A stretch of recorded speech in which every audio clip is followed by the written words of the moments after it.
Marami palang nagtatanong guys, paano daw ako nagbawas ng timbang? Ito pala yung kinakain natin, shirataki rice. Yan, ito.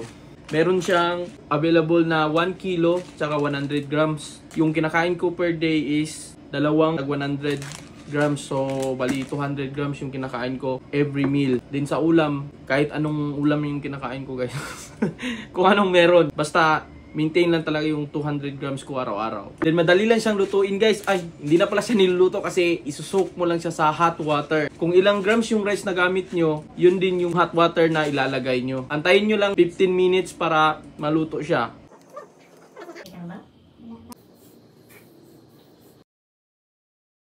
Game! Kain po tayo!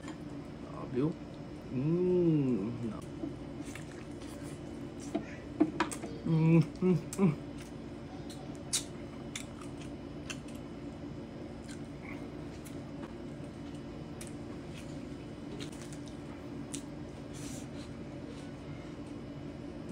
Bro.